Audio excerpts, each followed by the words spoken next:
Salve, salve, pessoal! Mais uma quarta-feira que começa mais um episódio do nosso podcast Nutritivamente. E hoje a gente vai falar sobre um tema que está muito em alta, está muito em voga, que traz uma série de dúvidas e questionamentos para tanto para as pessoas de maneira geral como para os nutricionistas, que é a nutrição ah, dentro do autismo, tá? Então, para conversar com a gente sobre esse tema, eu trouxe uma convidada muito especial, uma convidada referência no assunto. Eu vou puxar a ficha corrida dela. Ela é nutricionista, graduada pela Universidade Federal de Santa Catarina, a UFSC. Ela é pós-graduada em nutrição clínica funcional pelo CVPE, a Unixul. Também pós-graduada em nutrição ortomolecular pela FAPES. Também pós-graduada em fitoterapia funcional pelo CVPE, a Unixul. E aqui, ó, especialização em autismo pela Medical Academy of Pediatric and Special Needs, Califórnia. Pós-graduando em nutrição clínica e gastroenterologia pela VP.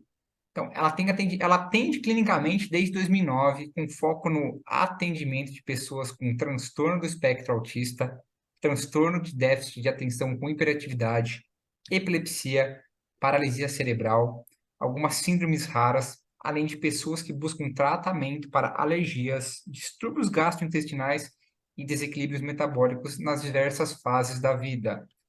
Além disso, ela ministra palestras e é docente convidada de pós-graduação com foco em autismo. Então, pessoal, hoje eu tenho o grande prazer de receber a Maria Rosa Echeverri Rodrigues. Maria Rosa, obrigado por você topar participar desse projeto maluco meu. Seja bem-vinda. Obrigado, Murilo. Eu que agradeço o teu convite. Imagina.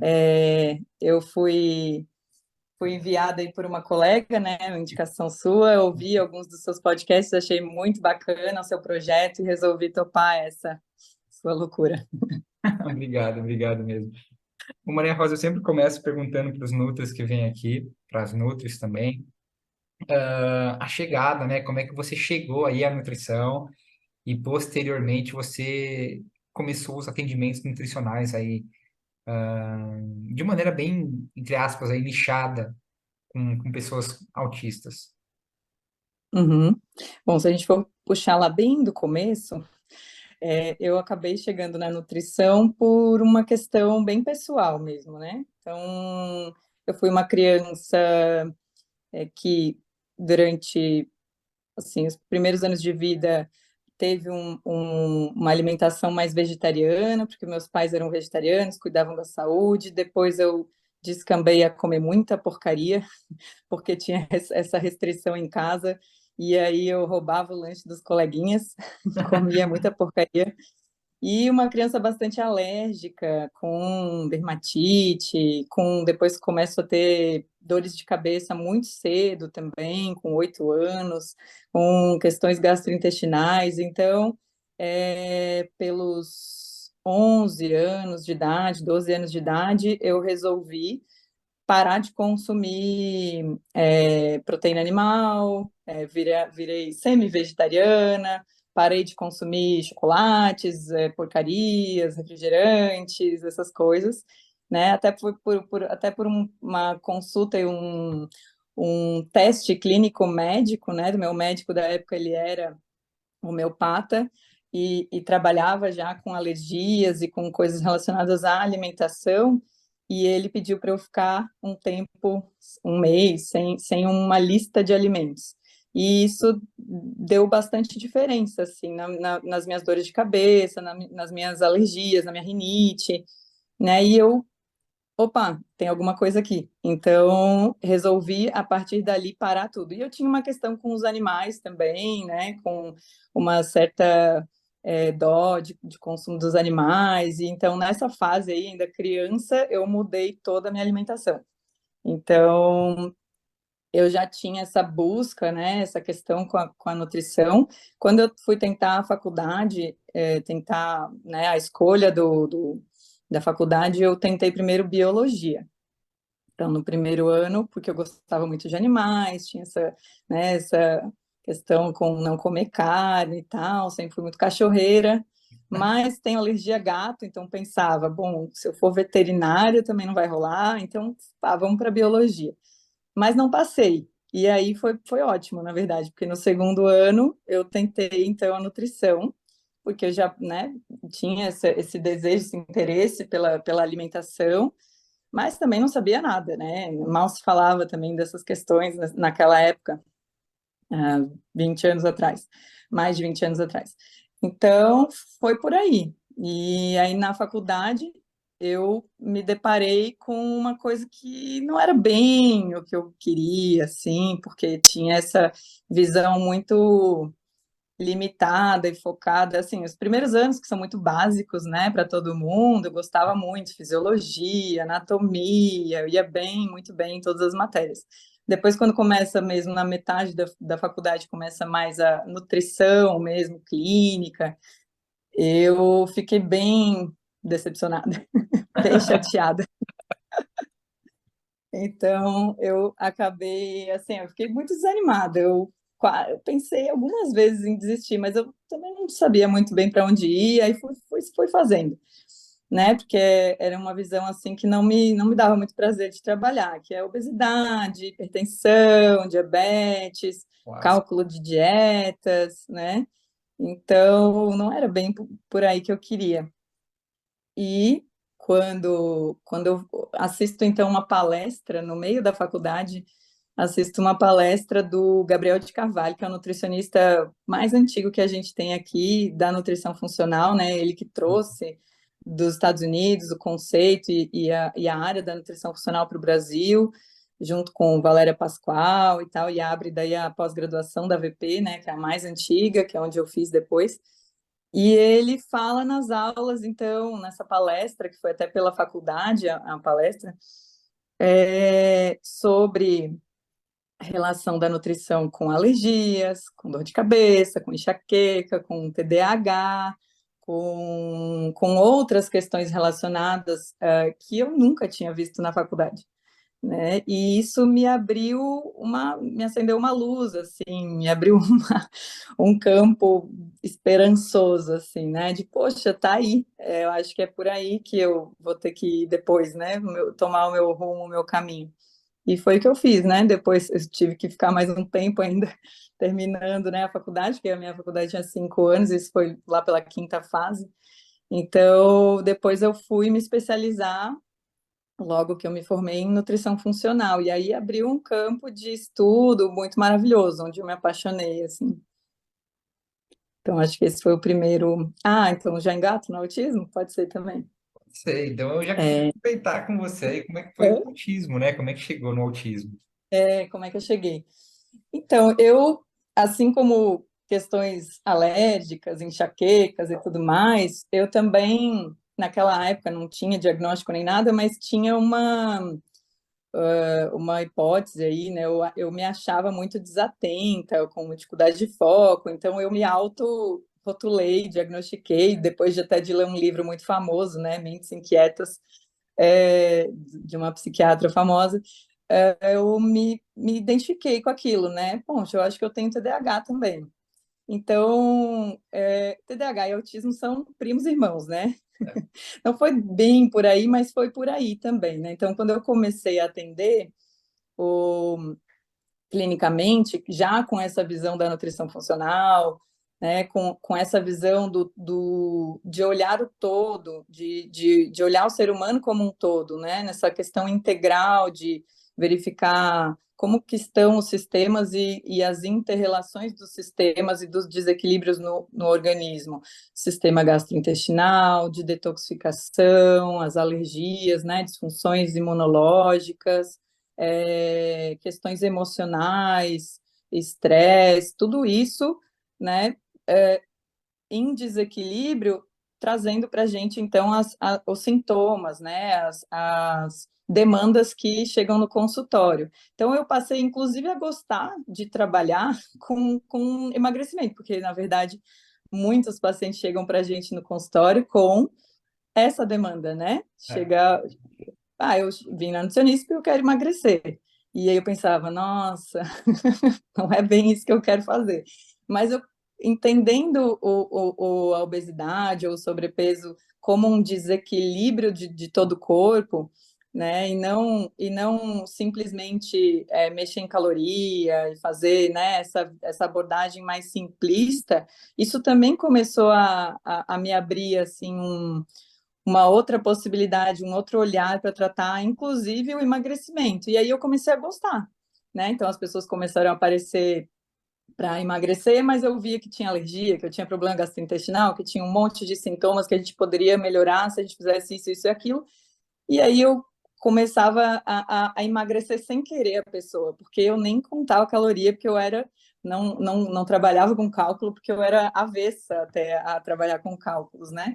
E Nossa, aí busquei as questões alérgicas e tal, e acabei parando num médico que coincidentemente foi o meu médico quando criança, aquele homeopata que tirou os alimentos da minha dieta e fez com que eu abrisse aí essa busca, né, esse caminho pelas melhoras dos sintomas alérgicos pela alimentação.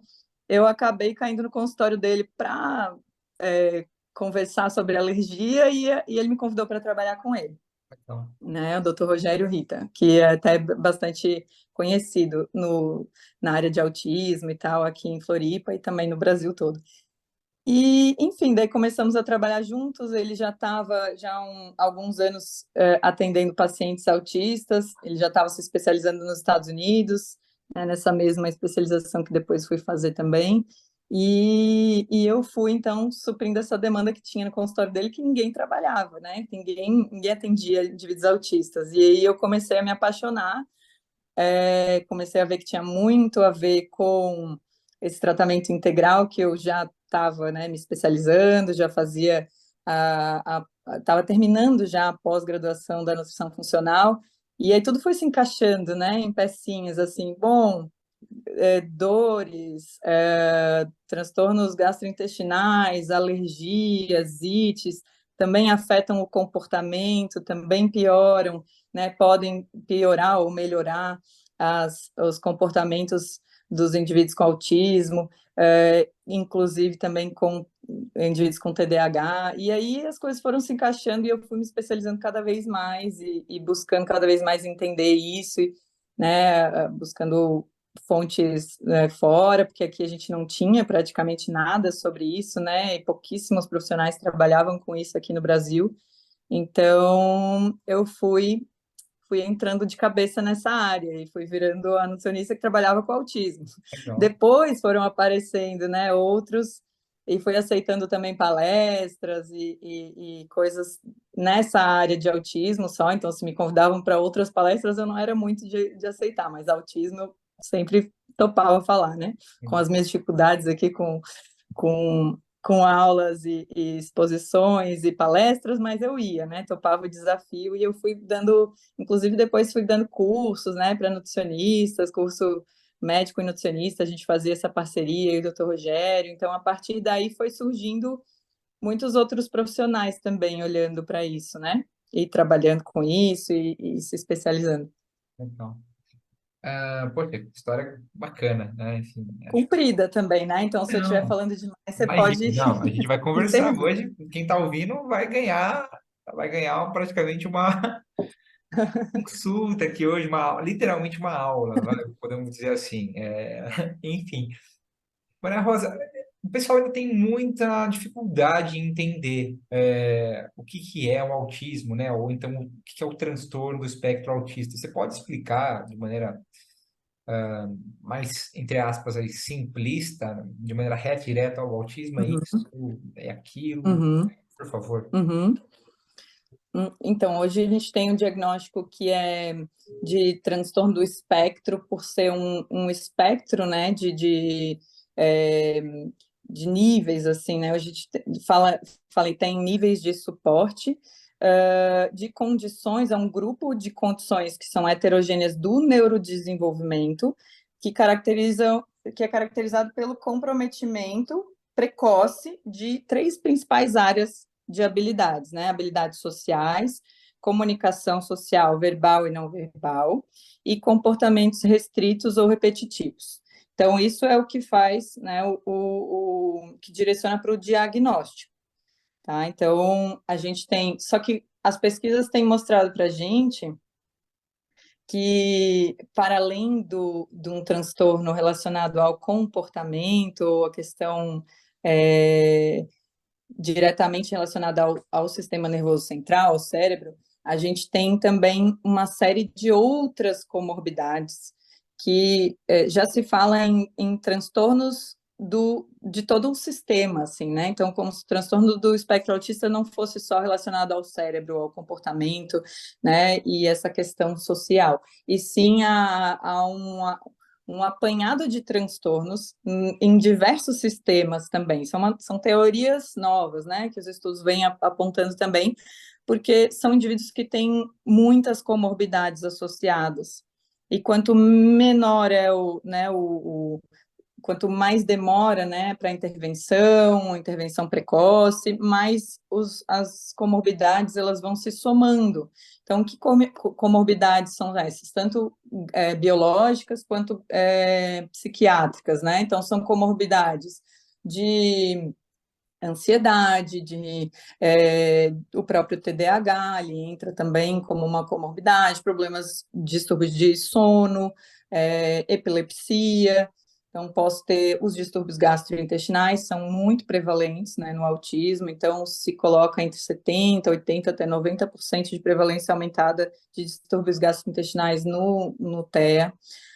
Ansiedade, já falei, depressão, toque, né, transtorno opositor, problemas motores. Então, é um apanhado de diagnósticos que vão sendo associados também, né, ao transtorno. E, e ele é o transtorno que mais cresce no mundo, né? Então, ele tem um aumento de 150% de aumento de prevalência nos últimos anos, né? Então, a gente tem um, um dado, né, que é do CDC americano, essas publicações que eles fazem para avaliar as prevalências, elas são bianuais, né? E elas vêm mostrando para a gente um aumento assim muito frequente, muito intenso, né? Muito prevalente, me faltou a palavra, né? Então, expressivo, pode ser? Então, essa nossa essa última publicação, última prevalência, ela vem com um dado bem alarmante de 1 para 36 crianças, né? Então, como ela é feita nos Estados Unidos, em algumas regiões dos Estados Unidos, com crianças de 8 anos, né? Então a gente tem esse dado com crianças, mas acaba sendo um retrato, né? E como a gente não tem prevalência no Brasil, então a gente usa essa referência. Então esse retrato ele é sempre de 2, 3 anos antes, né? Porque eles fazem as pesquisas até terem as publicações. Então essa que foi publicada em março de 2023, que é a última que a gente tem, de 1 para 36, ela já aumentou com relação à última anterior, né? A de 2021, que era 1 para 44. Em 2004 era 1 para 150, né? Então a gente está tendo uma escadinha bem crescente, Bem né? acelerada, né? E uma progressão assim bastante acentuada. Inclusive, tem alguns casos até, né? Teve agora, se não me engano, não lembro a atriz. Uma atriz que foi diagnosticada agora como adulta, né? Ela teve um Foi. diagnóstico, Uhum. não lembro o nome dela. Não lembro. Sim, eu sei quem você está falando, mas também a minha memória ela sempre me falha na hora que eu Não preciso. assisto novela, tudo num vejo site de fofoca, pessoal, tal, foi diagnosticada tardiamente com autismo. É, Uhum. enfim, é bacana você falar esses números, enfim, uma pena o Brasil ainda não ter esse foco aí, igual os Estados Unidos, A mas gente tenha, talvez em 2025, a gente tenha, né, alguma prevalência, porque o IBGE, no ano passado, retrasado, ele adicionou uma questão relacionada a diagnóstico de autismo nas pesquisas do censo.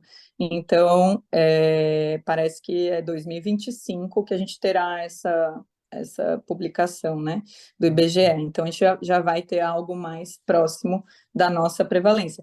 Mas ainda difere de estudos que são feitos com indivíduos, até nos Estados Unidos mesmo, uma publicação do JAMA do ano passado, retrasado, também mostrou uma prevalência um pouco menor, inclusive, 1 para 30, se eu não me engano, que pegava uma pesquisa que pegava indivíduos de criança até o final da adolescência, ou início da vida adulta. Então, já muda também, porque são perfis diferentes, né, de avaliação. E essa questão até da atriz que você colocou, ela é muito comum, né, diagnósticos tardios são muito comuns, principalmente em mulheres, ou em perfis de autismo de nível 1 de suporte, né, porque a gente tem no DSM-5, que é o nosso último manual diagnóstico de doenças psiquiátricas, né, a gente tem o nível 1, nível 2 e nível 3 de suporte. Então, no nível 1, são indivíduos que muitas vezes passa reto, passa batido, assim, o diagnóstico. Então, ele vai chegar, às vezes, ao diagnóstico pelas comorbidades. Então, ele vai chegar no psiquiatra com depressão, com toque, com ansiedade, né, com outras queixas, e vai, muitas vezes, tratando essas queixas com medicações, com uma série de intervenções, mas não chega no autismo como causa base, né? E é diferente, né? Quando você sabe a base, não que exista uma medicação específica, né? Mas você tem principalmente uma compreensão melhor né? Das suas questões, e você começa também a direcionar mais o seu tratamento. Então, é bem diferente quando você consegue realmente chegar na base da questão ali, né, dos problemas de comorbidade que vão aparecendo. E mulheres, elas fazem existe muita subnotificação das mulheres, porque elas fazem uma questão que a gente chama de masking. Então, ela mascara muito bem socialmente, ela mimetiza muito bem socialmente os comportamentos, né? Então, ela aprende desde pequena, elas normalmente são um pouco menos agitadas do que os meninos, né? E a gente tem uma prevalência também aumentada em meninos, então 4 para 1, diminuiu um pouquinho, 3,8 para 1, né? Meninos para meninas, mas isso pode ser decorrente de uma subnotificação, né? Porque as meninas às vezes são um pouquinho mais quietinhas, menos agitadas, ou elas aprendem esses comportamentos sociais de repetição e observam melhor o social e copiam. Então, elas vão passando, vai passando batido, vai crescendo e vai passando essas características, né? Então, chega na vida adulta, às vezes essa bomba explode, ou com as comorbidades associadas, e aí vem o diagnóstico tardio. E eu recebo muita mulher com 30, com 40 anos tendo diagnóstico só agora. Olha só. E Uhum, aproveitando, você falou aí do diagnóstico tardio e tudo mais, a mimetização, o masking. Existe hoje também uma questão que envolve as causas, né? Então, tem um turbilhão aí de informação. Fiz um levantamento, você, claro, pode falar muito melhor do que eu, com uhum, relação às causas, né? Então, tem herança genética, idade paterna, idade materna, consumo de agrotóxicos por parte dos pais, por muitos anos. Brasil, então, se realmente, né, isso vai ser um problemão daqui a alguns anos. A questão uhum, de maturidade. Então, o que os estudos mais atuais eles mostram aí como possíveis causas do transtorno? uhum. Então, a gente tem ainda uma etiologia específica desconhecida, né? Não tem, ninguém bateu o martelo sobre isso, né? Mas a gente tem muitas evidências, tanto sobre a questão genética, né? E aí vai ter autores que vai falar que é só genético, que o ambiente não tem a ver, mas e que esse aumento na prevalência é decorrente das melhores análises, né, que os diagnósticos estão sendo mais precoces e apurados, tem mais tratamentos, mais recursos, né, mas mas ainda não parece se encaixar como a melhor resposta a isso, porque tem muita evidência e muito estudo mostrando que além dessa predominância, né, de herança genética, que tem uma genética muito forte, mas é uma genética poligênica. Não é um gene específico, já foram identificados mais de 1.000 genes relacionados ao autismo.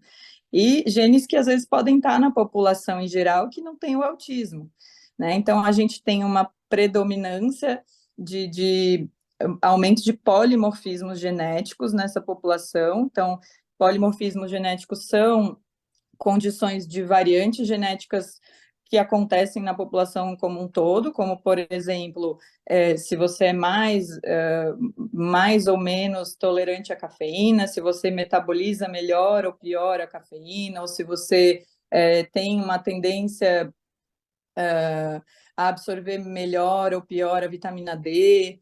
Então, a questão do ácido fólico, né? Então, esses polimorfismos genéticos que fazem alguma mudança pequenininha numa enzima, por exemplo, que transforma o ácido fólico na forma ativa, em um indivíduo que é mais suscetível geneticamente.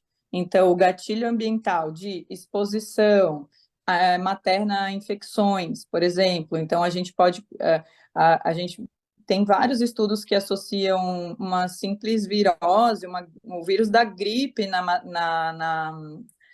né, na fase intrauterina, né, que seria então na gestação, já aumentando o risco de autismo.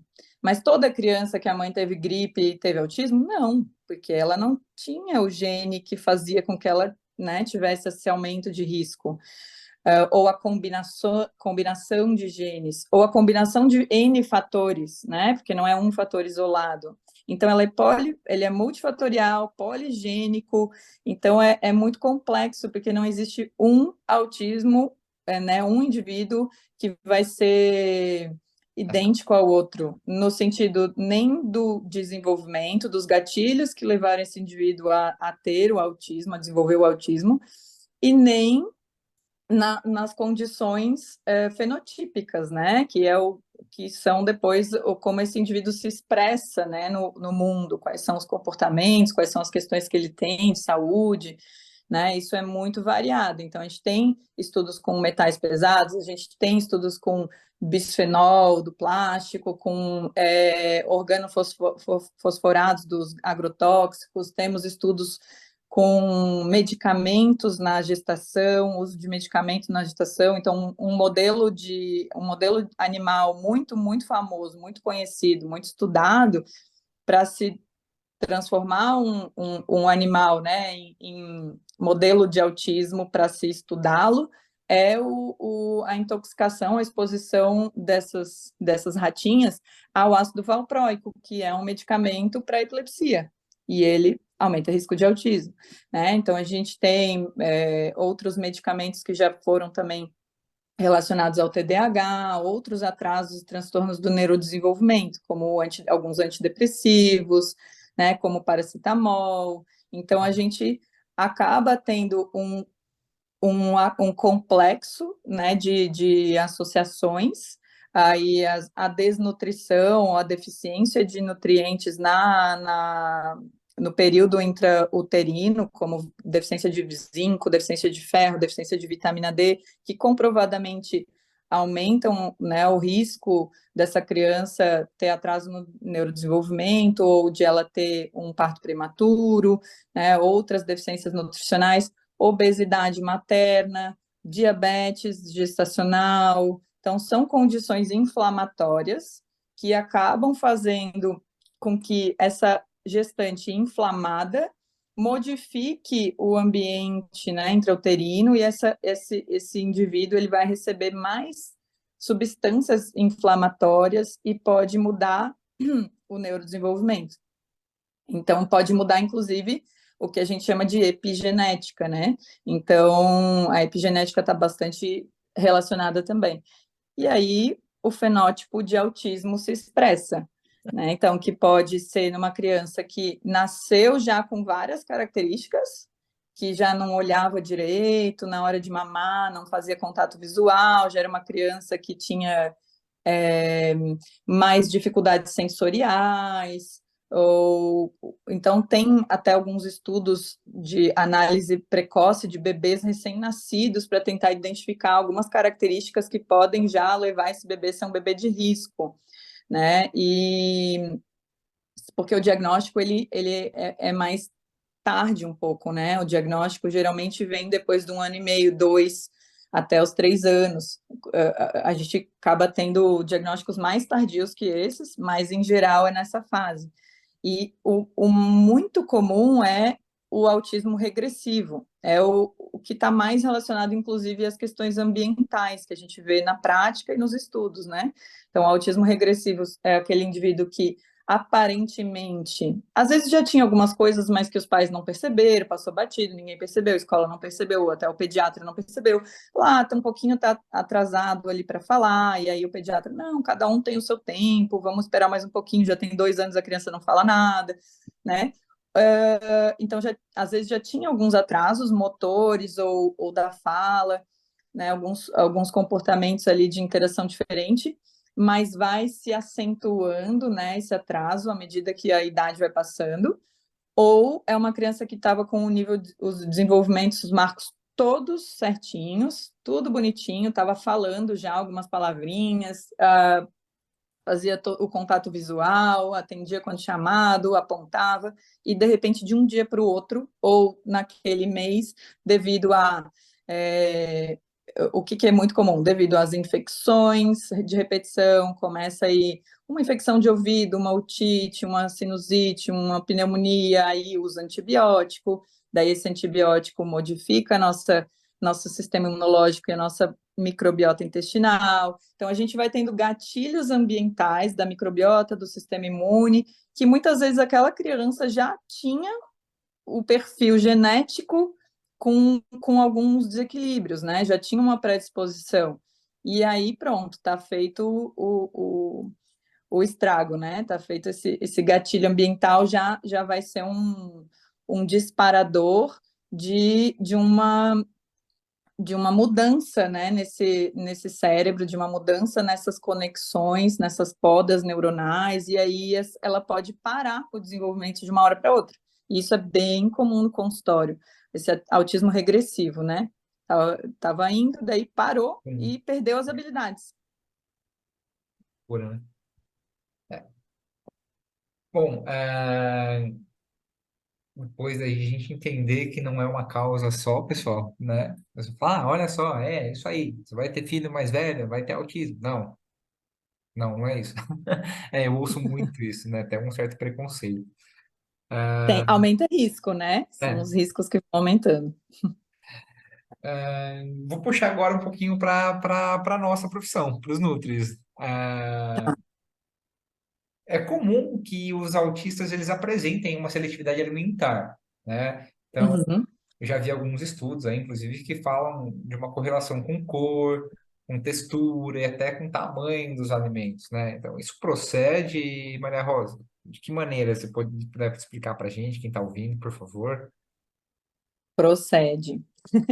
Então, é bem comum a gente ter, né, a seletividade alimentar, chega a ter 80% ou 70% mais prevalente nesse grupo de pessoas, né, nos pacientes com transtorno do espectro autista, e a gente tem uma série de fatores que aumentam essa predisposição, né, fatores de risco ou causais. Então, um deles muito associado são os fatores relacionados à disfunção sensorial. Então, é bem prevalente também como aquele complexo de disfunções, né, gastrointestinal, de detoxicação, né, isso também afeta muito ao sistema sensorial, de olfativo, tátil, gustativo, né, então é bastante comum a gente ver, né, crianças autistas em ambientes com muito barulho, botarem a mão no ouvido, ou ficarem muito incomodados com o excesso de estímulo, o excesso de luz, excesso de barulho de pessoas. Então, isso tem a ver com essa desregulação sensorial, que eles são mais sensíveis, né? a esse excesso de informações. Ou tem uma hiporresponsividade ou uma hiperresponsividade aos estímulos sensoriais, ou busca mais estímulo porque não sente direito, ou ele quase que fica agredido com aquele monte de estímulos, né? E aí ele se desregula. Então, com relação à alimentação, isso pode afetar muito, porque o alimento ele traz muitos estímulos, né, para a gente. Então, é a cor, é o tamanho, é o visual, é o cheiro, né? Então, vai ter indivíduos que se incomoda mais com desses fatores, né, relacionados ao alimento ou com vários. Então, não pode sentir cheiro, não pode ser diferente o alimento, tem que ser sempre no mesmo formato, enfim, ou só come alimentos pastosos porque não consegue nem sentir a crocância do alimento na boca, ou o barulho que ele causa quando está mastigando, né? Ou a textura dura dentro da língua, ou ao contrário, só come crocante, porque às vezes precisa buscar essa sensação, e aí o mole também não consegue. Então, são vários detalhes relacionados a essa questão sensorial que é bem prevalente, né? Estima-se que praticamente todos os indivíduos tenham disfunção sensorial em maior ou menor grau, autistas, né? E a outra é a rigidez de comportamento, né? É outra questão muito, muito prevalente, né? Porque já faz parte do próprio quadro diagnóstico, né, do autismo, essa padronização, essa rigidez, essa restrição. Então, é mais confortável ficar seguro em uma coisa que já conhece, que já sabe. Então, quando muda, é desconfortável. Então, existe também essa questão. Além de outras questões biológicas, né, ou de disfunções orgânicas também, que a gente sempre tem que investigar, alergias, gastrointestinal, dor quando come. Então, às vezes, o indivíduo ele faz uma aversão ao alimento porque um dia ele se engasgou, porque um dia ele sentiu dor, porque um dia ele comeu aquele alimento e vomitou. Então, ele acaba fazendo uma relação aversiva com o alimento por medo, né? Isso pode acontecer, ou por refluxo gastroesofágico, então dor ao se alimentar, por disfagia, por dificuldade de engolir, né? Então, são N causas, né? Que eu pontuei até algumas, tem mais, mas que a gente tem que investigar e o tratamento sempre é bem multidisciplinar, assim, ele não é focado só na nutrição, ele precisa de fono, de TO, né, do médico investigando essas questões médicas mesmo, né, de dor. Então a gente vai associando aí psicólogo para as questões comportamentais de rigidez, né? Então, Então por aí. não é fácil, né? Tanto para Não, a gente, não é fácil para os nutris, quanto para os próprios autistas, pais. Imagino como é difícil. A gente não vai falar disso daqui a pouco, né? uhum, Outra questão envolvendo aí o universo nutricional, diz respeito à questão de proteínas, né? Enfim, eu li, já ouvi em congressos também, enfim, que os autistas eles devem evitar algumas proteínas, como por exemplo o glúten, a caseína, que é a proteína presente no leite, enfim. Você pode me explicar o motivo disso, por favor? uhum. Sim, então a gente tem a maior parte dos estudos relacionados à dieta, ou as dietas que foram primeiro se popularizando e depois foram sendo estudadas, né? E que comprovadamente, em alguns estudos, ou na nossa prática clínica mesmo, faz muita diferença na sua retirada para um grupo de indivíduos, não é para 100% dos indivíduos autistas, são as proteínas mais potencialmente alergênicas e mais potencialmente de difícil digestão, dentre elas, principalmente glúten, leite e soja, para alguns indivíduos até outras proteínas também. Então, se a gente for buscar a causa dessa sensibilidade maior, a gente tem várias possibilidades aí de avaliação. Uma delas é a prevalência muito aumentada de leaky gut, que a gente chama de intestino permeável, né? Então, no autismo, a gente tem alta prevalência de disbiose, de desregulação intestinal, dessa microbiota intestinal, desequilíbrio das bactérias, dos fungos, dos parasitas, né? Então, a gente busca, né, sempre olhar para o intestino como um grande regulador ou desregulador de saúde para qualquer indivíduo. Hoje, né, a ciência tem mostrado cada vez mais essa relação intestino-cérebro, a relação da microbiota intestinal com uma série de condições de saúde, de neurodesenvolvimento, de neurodegeneração, de condições, é, condições de metabólicas, né, de obesidade, de diabetes, de doenças autoimunes, e o autismo não é diferente, né? Então, se a gente já tem um grupo que tem mais prevalência de problemas gastrointestinais, de dor, de dor, dor gastrointestinal, de queixas de diarreia, de constipação, de refluxo gastroesofágico, de colites, né, inflamações intestinais. Então, a gente tem que buscar as causas, né? Frequentemente essas causas são relacionadas a sensibilidades alimentares ou alergias alimentares, ou relacionadas já a um desequilíbrio dessa microbiota intestinal, que ou veio já desde o nascimento, nasceu de parto cesárea, não foi amamentado. Então, os estudos mostram essas relações, né, com a alta prevalência de desbiose nesse desenvolvimento que não foi o mais natural possível, né? Uso de antibióticos precocemente, uso de outros medicamentos precocemente, então já são indivíduos suscetíveis nessa área gastrointestinal.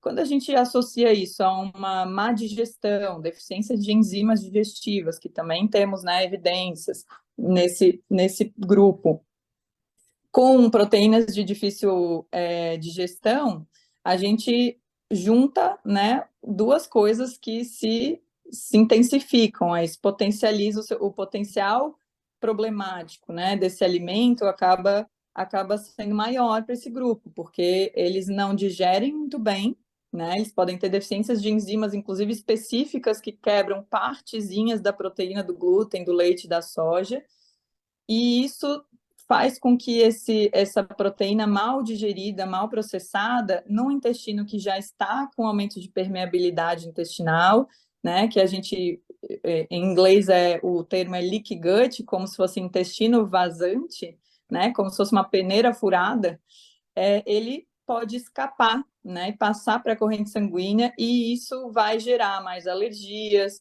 vai gerar mais sintomas, né, e pode também, por uma teoria que a gente chama de teoria dos opioides, ter esse encontro aí no cérebro com uma área do nosso cérebro que chama sistema opioide e que gera alteração aí dos nossos neurotransmissores, faz com que a gente tenha, inclusive, mais compulsão, mais tendência a gostar de mais. A seletividade, inclusive, pode aumentar com relação a esses alimentos, né? Eu posso ter um vício, aquele indivíduo que tem já aquela criança que tem já 9, 10 anos de idade, só toma mamadeira, só come bolacha e pão, né? Então, a gente pega no consultório muitos casos desses, assim, porque tem uma questão de vício, né? De tendência um, um direcionamento só para esse tipo de alimento, porque é um alimento que no corpo dele tem uma química, uma combinação química que gera muito prazer e muito vício, igual os opioides que são sintéticos ou os opioides que a gente produz mesmo, né, como a endorfina ou sintéticos morfina, né, heroína, que causam esse mesmo tipo de reação química. Então essa relação opioide ela está bem ligada. A gente tem estudos que mostram crianças, indivíduos autistas com uma liberação aí urinária, né, uma excreção urinária de aumento desses peptídeos opioides na urina, e quanto maior é a quantidade desses opioides, do glúten, do leite, maior é a severidade dos sintomas desse indivíduo, né? Então, sintomas comportamentais do autismo mais de maior agressão, de mais ansiedade, né? Então, isso está bastante ligado, fora as alergias alimentares, fora, né, outras causas possíveis, mas essas são as duas principais que a gente vê, assim, né, um aumento de sensibilidade mesmo a essas proteínas. Então, Liquigas, demorado de resolver, né? Eu falo, É demorado. né, eu tenho- Nem sempre é tão demorado de resolver, né? Porque quando você tira essas é, proteínas, às vezes a resposta é é rápida, rápida, é, dependendo no dependendo caso, do caso, a resposta é rápida, dependendo do caso, a resposta pode ser mais devagar. Mas né? não é simples, né? Não, eu tenho, eu comentei, né, na nossa conversa, eu tenho a noiva, tem, minha noiva tem retocolite, tem um leaky gut ali, quando eu vejo que tá com um leaky gut, eu falo, vem cá, vamos tratar. E semana retrasada eu atendi um paciente também que tava com umas dermatite atópicas bem feias. Nossa, quando eu como glúten, tal, como pão, tomo cerveja, para vem cá. A gente tratou também, ali, em questão de 3 semanas, pum, ele mudou ali da água pro vinho também, né? Então, Então, é bonito, né? Como a eu fico nutrição feliz da age, vida. a gente fica muito feliz É, quando a gente consegue acertar e resolver aí o problema nossa, da pessoa que nos buscou, né? exato. Maria Rosa, agora falando assim de alimento mesmo propriamente dito, como todo mundo tem que ter uma alimentação variada, né? E eu acredito que no autismo não é diferente. Uhum, A gente pensando aí, vai, de maneira geral, tá? Não quero fazer aqui uma seleção alimentar, entre aspas. uhum, O que que precisa, na sua opinião, na sua experiência? Grupos alimentares, alguns nutrientes em si devem realmente ser priorizados na dietoterapia da pessoa com transtorno do espectro autista? uhum. Bom, a gente primeiro tem que pensar que uma pessoa com autismo, ela é uma pessoa, né? É uma pessoa que é um ser humano com todas as suas questões, suas demandas metabólicas, nutricionais, igual a todo mundo, com uma particularidade que às vezes ela demanda mais, ela tem mais necessidades ainda do que outras pessoas de antioxidantes, de alimentos anti-inflamatórios, porque já tem uma base metabólica, biológica, que já é desequilibrada na maioria das vezes. Já veio com essa, essa carga inicial aí de desequilíbrio. Então, já tem um aumento de estresse oxidativo, uma deficiência de antioxidantes, um desequilíbrio inflamatório, imunológico, com aumento de citocinas inflamatórias.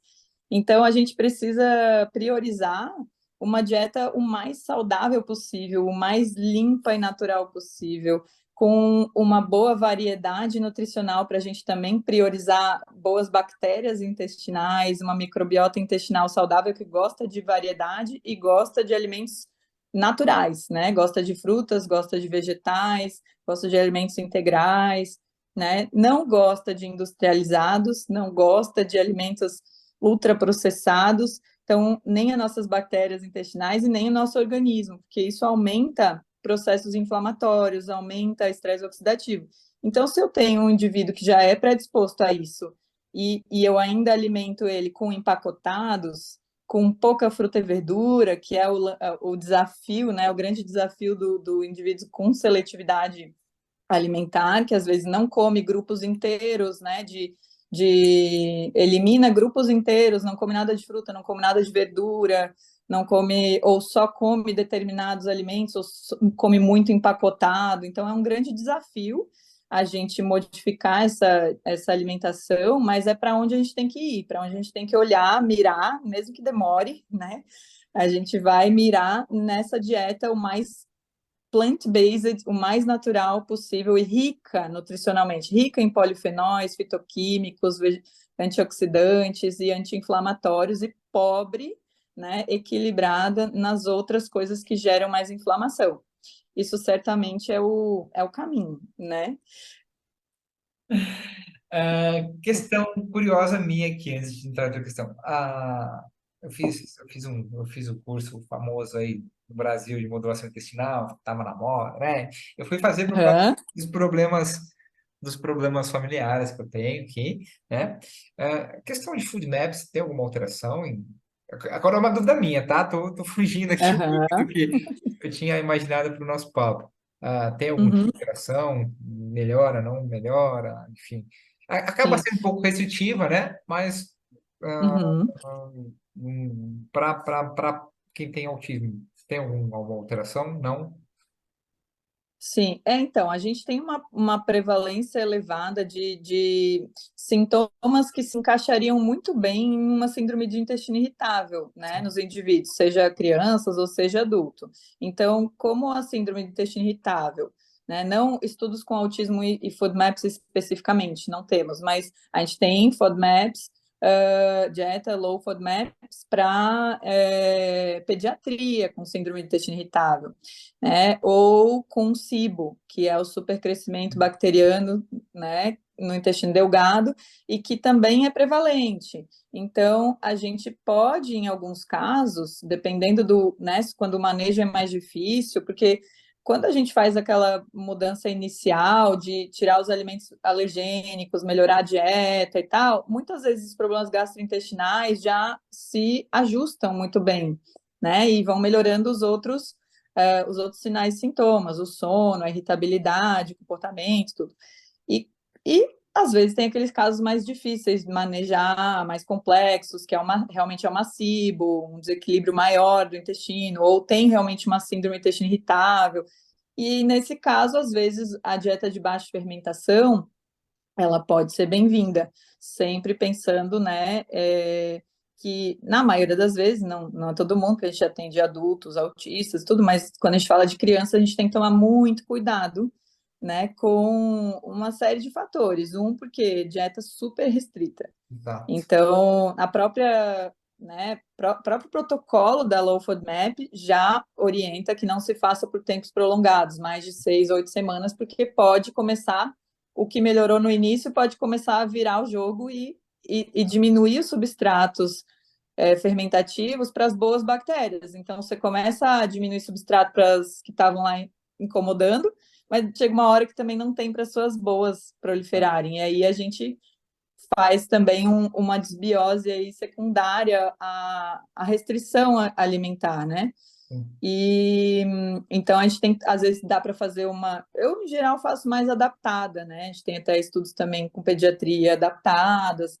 E outro ponto que a gente tem que tomar muito cuidado também é não só esse período, né, de tempo, até porque nem sempre o paciente volta no período que você mandou, ele demora um pouquinho mais, e aí a dieta já se prolonga mais tempo do que devia, isso para qualquer pessoa, né? Então tem que ficar muito acertadinho que uma dieta restritiva, ela não é para sempre, ela é um tratamento, né? Ela é uma estratégia dietoterápica, Não, nutricional, que tem começo, meio e fim, e exato. aí a gente precisa cuidar disso. E a outra coisa é talvez esses indivíduos eles comecem a piorar um processo de seletividade, porque eles já têm uma tendência a restringir. E aí, quando você restringe demais, Mas, eles às vezes não querem mais voltar com aquele alimento, né? Então, às vezes é um tiro no pé. Então, a gente precisa também tomar muito cuidado. Mas às vezes pode ser uma estratégia, assim, uma ferramenta para trabalhar, né? A gente tem muitas dietas especiais como ferramentas, né? sim, legal. Ah, e na questão de suplementação, como é que fica? Você tem o hábito aí de utilizar algum suplemento? O que você geralmente utiliza? Pensando aqui de cabeça, ômega, probiótico, pensando Uhum, nesse eixo intestino-cérebro, aí, zinco, né? Enfim, o que que você utiliza? Ou, uhum. e o que mais? É, eu utilizo bastante, né? Sempre não só como complementação nutricional, porque muitas vezes tem seletividades e tudo mais, a gente não consegue adequar a dieta só com a dieta, mas também pensando em dar um boost assim, nutricional, de corrigir desequilíbrios metabólicos, né? Corrigir sistemas que não estão muito ajustados ali naquele organismo. Então, o que a gente tem de mais evidência, assim, e que na clínica a gente vê muita melhora para um grupo de pacientes, grupos de pacientes que têm problemas de metilação. Lá no início a gente falou, né? Eu comentei rapidamente do ácido fólico, mas a gente tem também um problema grande da B12, é o mesmo ciclo, né? Então, esse ciclo da metilação, que é o mesmo ciclo da homocisteína. Então, é bem prevalente, né, esse desequilíbrio da metilação. Então, quando a gente corrige com doses nutricionais, ou até mais do que nutricionais, então tem estudos com doses medicamentosas mesmo, injeção de B12, de metil B12, de ácido fólico na sua forma ativa, a gente pode ter um grupo de pacientes que se beneficia muito, né, que chega a ter até uma certa correção, né, dependendo da idade que se interviu, daquele atraso neurológico que aconteceu. Legal. Né? Então, num grupo de 20% de pacientes, isso pode acontecer. Nos outros, pode ter benefícios, mas não vai ser tão expressivo, né? Mas a correção desse ciclo é super importante, porque a metilação a gente usa para tudo no nosso organismo, né? Para detoxificar, para fazer neurotransmissor, fazer célula. Vitamina D, né? Que também está bem prevalente. Esses nutrientes são tanto investigados como com mais deficiência nesse grupo, quanto a sua suplementação pode ter efeitos positivos. Então, na clínica também vejo muito vitamina D, vitamina A, zinco, ferro, magnésio, ômega 3, probióticos, às vezes sim, às vezes não, depende muito do caso, nem sempre é legal probiótico num intestino que já está muito inflamado e muito fermentativo, muito desbiótico, então às vezes tem o seu momento de usar, né? Fibras prebióticas, né? Pensando sempre inicialmente no básico e depois a gente vai utilizando outras coisas, né? Aminoácidos para essa regulação dos neurotransmissores, né? Melhorar o equilíbrio de GABA e glutamato, a gente usa muito GABA, teanina, né? E esses precursores e cofatores também, né? O complexo B como um todo. Legal. Nossa, é amplo, né? É bem amplo. É bem amplo. Cada caso é um caso. Eu falo, foi legal, achei bem legal você falar essa questão do intestino. A gente tem eu vou ter daqui, acho que daqui 2 episódios. Né? Vou falar com uma noite só de saúde intestinal. E a gente bate muito nessa Uhum, tecla, né? Poxa, tá na moda probiótico, mas ele é a cerejinha do bolo ali, ó. Depois que você regulou tudo, né? Você vai entrar com ele. uhum. Você não vai entrar com ele no meio da bagunça, que ele vai bagunçar ainda mais. Né? Às vezes vai bagunçar É, ainda mais meio de campo e é. pode piorar os sintomas até, né? Imagina na questão do autismo, tem toda uma série de particularidades, enfim. Uhum, É você falar isso, né, pessoal? Né, faz um curso pequeno aí, acha que sabe das coisas e acaba bagunçando a saúde do paciente, enfim, tem muita da responsabilidade nessa parte. verdade. Com relação à dificuldade, Maria Rosa, eu imagino que não seja uma tarefa tão fácil na questão do atendimento em consultório, tanto dos pacientes quanto dos familiares, né? Uhum, Não sei se chega até você também a questão de preconceitos, de pré-conceitos também.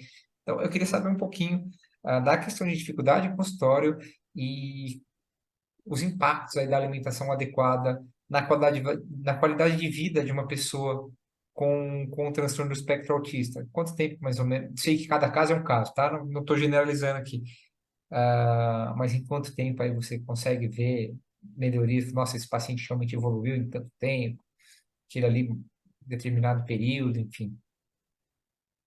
uhum. Olha, dificuldades sempre tem, né? Dificuldades são inúmeras, assim, no sentido de que às vezes a gente tem os preconceitos, né? Essa tendência que alguns profissionais têm de descredibilizar a nutrição como uma ciência, né? E colocam a nossa área num patamar de modismo ou de falta de comprovações. Então, a gente tem que, às vezes, brigar um pouco com essas discussões, porque o paciente, às vezes, já vem com, mas o médico falou que não tem comprovação, mas o fulano falou que não é para fazer, mas...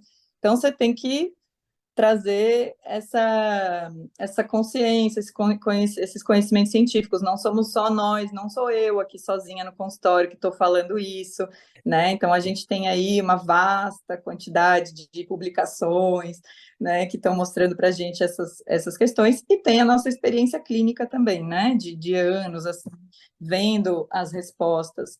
Então, bom, muitas vezes o paciente já chega indicado, né? Chega indicado por alguém que já teve, que já fez, que já teve um benefício, então já facilita o nosso caminho.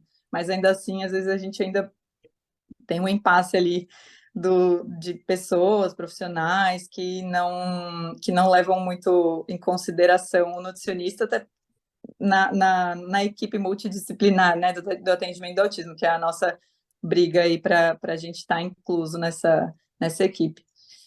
E do próprio indivíduo também, da família, né? Então a gente tem um processo de mudança que são mudanças comportamentais de hábito, mudanças que devem ser de preferência feitas para todo mundo, né? Toda a família. É, Então, quando a gente tem uma família mais relutante, mais resistente, que quer mudar só para a criança, muitas vezes o troço não funciona direito, né? Ou não melhora o tanto que poderia, tem um potencial maior para melhorar e acaba sendo mais limitado, porque você acaba isolando a criança naqueles cuidados, né?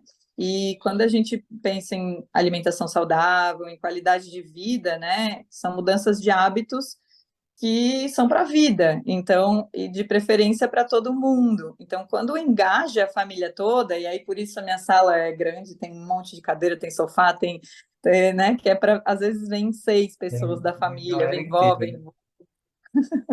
vem a família toda. Então, às vezes tem o paciente, ou nas consultas online, né, o paciente convida algum outro profissional da saúde que está ali sempre com a criança, porque ele quer entender também a fono ou a TO, enfim, para participar da consulta. Eu acho muito bacana, porque daí a gente vai também, né, chegando em outros profissionais e mostrando como aquilo está impactando o trabalho deles também, né? Porque é muito legal, adoro conversar ou até dar aula para outros profissionais da equipe, porque quando eles, quando eles entendem, né, que a nutrição impacta demais o desenvolvimento daquela criança, que uma criança com dor de barriga, uma criança com desconforto, com dor de cabeça, está batendo a cabeça na parede, às vezes ela está com dor, né? Ela não vai render na terapia, né? Ela não vai ter desenvolvimento adequado, então às vezes fica aquele 1 ano, 2 anos, 3 anos, a criança tendo um desenvolvimento muito pequeno na terapia, e quando ela passa a fazer o tratamento nutricional, ela, bum, dá um desenvolvimento que antes nunca teve, né? Então, a gente tem que ser parceiro, né? Porque uma criança que não está com o organismo funcionando direito, que está desequilibrado, está com deficiência de nutriente, que está inflamado, que está com dor, ele não vai ter uma resposta boa em qualquer das terapias. E aí vai muitas vezes ser medicado porque está tendo um comportamento disruptivo, porque está agitado demais, porque não dorme, né? Porque não rende nas terapias, e os terapeutas às vezes imploram para botar um remedinho para dar uma acalmada, para eles poderem render. E quando a gente faz isso através da modulação do sistema como um todo, de um equilíbrio do sistema, e deixa esse corpo apto, esse cérebro apto para aprender, para receber esse tanto de informação que ele vai receber na escola, na terapia, né, ele consegue fazer, ele não está, né, pegando fogo nesse cérebro. Então a gente tem que agir junto, né? E e a dificuldade dos seletivos, claro, porque às vezes a gente tem muita coisa para fazer, quer fazer, mas nem sempre é fácil, às vezes são Não. processos muito de formiguinha, né, para fazer. Então, mas a gente sempre consegue. Alguma coisa a gente consegue, né? Então, às vezes tem um paciente que eu, inclusive, estou atendendo, veio no retorno semana passada. E é um paciente que nem é autista, mas é muito seletivo. E só tem 7 anos, se não me engano, e só toma mamadeira. 7 ou 9, só toma mamadeira. E come pão. E aí, e super alérgico. Quem mandou para mim foi a otorrino, porque o menino não parava de adoecer, muito muco, muitos processos alérgicos, muitas infecções respiratórias, né? Não conseguia desenvolver e não consegue largar a mamadeira nem parar de comer pão, ultra seletivo, ele tem nojo de comida. Então, O que que a gente vai fazendo nesse caso? A gente vai mudando o que a gente consegue. Então, ele vai continuar tomando mamadeira por um tempo, a gente vai mudar o conteúdo da mamadeira, né? A gente vai deixar o pão por um tempo, depois tentar trocar esse pão, a gente vai deixar o queijo e depois vai tentar trocar esse queijo. Então, a gente vai fazendo as coisas muito a passinho de formiguinha, mas só a resposta que o menino teve de 2 meses, né? Em 2 meses, mesmo fazendo poucas coisas, ele ainda não está nem perto do que eu acho que é o adequado, nutricionalmente legal para ele, mas já teve muito desenvolvimento, já teve muita melhora, já não adoeceu mais, já emagreceu 3 quilos porque estava com sobrepeso, obesidade. Então, a gente tem muito o que fazer, mesmo que não seja o ideal, né, nesses casos difíceis, né, complicados, assim. E qual que era a sua outra pergunta? Ah, Ah, os impactos, né? é, Quanto tempo? exato. Olha, É então, relativo, né? Não dá para, relativo. né, falar, olha, tem uma linha do tempo, mas você tem mais ou menos. Geralmente assim, geralmente a minha segunda consulta, ela vai ser em um mês e meio, 2 no máximo. Então, geralmente já é um tempo que a gente vê muita resposta, muita, né? Então, melhorou o sono, melhorou o intestino, melhorou o comportamento, agitação, ou começou a soltar um pouquinho mais as palavrinhas, começou a render mais na terapia, né? Ou parou com a diarreia, ou parou com a constipação. Enfim, a gente vai vendo melhoras gradativas ao longo do processo, né? Mas tem crianças que melhoram em 3 dias, tirou o glúten, o leite, em 3 dias ela passou a sentar na mesa e comer arroz e feijão, coisa que ela não fazia há anos. Então, são respostas muito variadas, mas às vezes é muito rápido, de uma semana para outra já tem respostas absurdas, e outros são super lentos, né? Porque depende do processo de cada um, assim. Legal. E é um esforço contínuo, né? Se a família não abraçar, a coisa É, não. é, tem que abraçar a causa. Sim. Ô, Maria Rosa, a gente está entrando aqui na reta final, tá? Sei que você Tá. daí, enfim.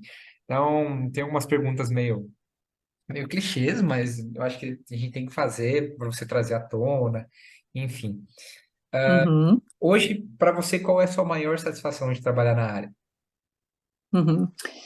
Olha, eu acho que é essa alegria, né, de ver as evoluções, assim, de devolver saúde para as pessoas, de empoderar as pessoas, e dar essa autonomia, essa consciência, né, com relação à alimentação saudável e tudo que a alimentação pode trazer de benefícios para a saúde.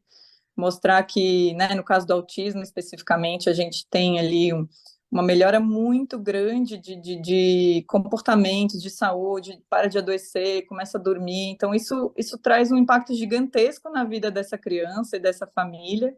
Então, quando volta na consulta e a gente vai vendo essas respostas, assim, a satisfação é muito grande, né, de poder contribuir, estar participando dessa evolução, né, desse desenvolvimento para o mais, não é neurotípico, ainda é neurodiverso, mas é o mais saudável que essa criança pode ser, ela pode atingir as potencialidades que ela tem, porque o autismo em si, ele não vem carregado de agressão, de comportamentos de irritabilidade, né, de bater a cabeça, de se jogar no chão. Isso não é o autismo, isso é alguma coisa que está fora do lugar, né, que precisa ser investigada, que precisa ser tratada. Então, quando a gente consegue atingir, né, essas pessoas, essas famílias e melhorar a qualidade de vida, é muito, muito satisfatório. Né? Então, acho que isso é o que me dá o prazer de continuar no consultório, de vir trabalhar todo dia, de ter esse foco, né, nesse Dá, público. né? Nunca mais vai parar de estudar, Continuar estudando sempre, né, sempre. né? Bom, legal. Antes de você falar para o pessoal onde o pessoal te encontra, deixa eu fazer uma pergunta nova aqui. Né? Tá estreando no seu episódio. Tem alguma pergunta que você gostaria que eu tivesse feito para você, mas que não foi feita, para você passar alguma informação para quem está nos ouvindo, enfim? E agora? Aquela saia justa final. Eu não. Não pensei, não sei. Deixa eu pensar. Eu acho que assim, uma coisa que eu falei é, pinceladamente, assim, né? Mas talvez não entrei nessas questões, mas poderia talvez ter entrado um pouquinho mais nessas desequilíbrios, né? O que são esses desequilíbrios?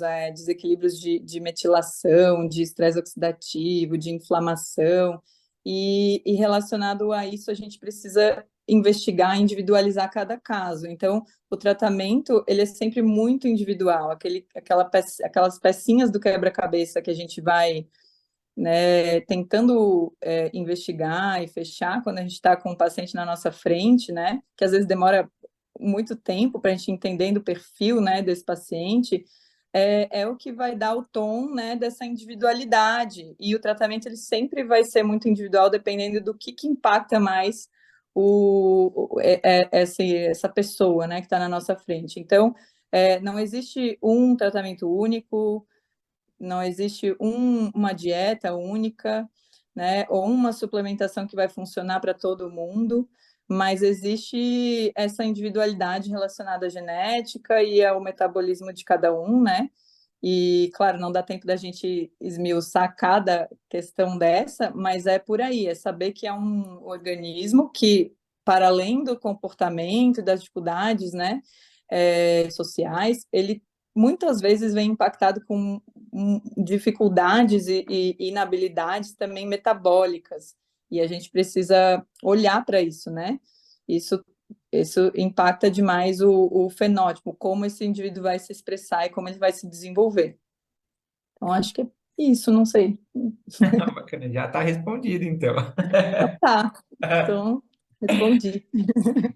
Legal. Bom, para a gente finalizar, eu queria que você falasse para quem está ouvindo a gente, onde que o pessoal pode te encontrar, onde você atende, se você atende online, se você tem Instagram, ah, telefone, enfim. Conta para o pessoal aí onde encontra a Maria Rosa. Tá, eu faço atendimentos presenciais em Florianópolis, e faço também atendimentos online para o Brasil e fora do Brasil também. Tem pacientes né, de outros países também que às vezes consultam também, vão chegando na gente, porque hoje a tecnologia dá essa facilitada, né, de Ajuda, né? atender gente de tudo que é lugar, do Piauí a Rondônia, os Estados Unidos, a Europa. Então, a gente consegue se comunicar e aí vai mandando fotos, vídeos, ver a criança pelo vídeo, quando consegue, vem para cá. E nas redes sociais, tem o Instagram, né? E o contato lá da clínica, né? Da marcação com o secretário e tal, tá no Instagram. Não sei se você também pode passar aí para Eu, marcar. eu vou colocar, tá? Para gente, para quem está ouvindo, Uhum, a gente vai ouvir. Vou te marcar no meu Instagram. Então, uhum. espero que tenha bastante gente ouvindo e que possa entrar em contato com você, pensando aí na qualidade de vida dessas pessoas com autismo. Legal. Parabéns. Então, eu queria te agradecer, tá? De novo. A gente não se conhecia, foi uma indicação. Gostei muito de conhecer o seu trabalho, enfim. Obrigado mesmo por você dispor aí quase 2 horinhas do seu tempo hoje, para gente conversar, Ficou grande o nosso, trazer, nosso que podcast. isso, trazer Eu informação para o falei que eu falava pessoal. bastante.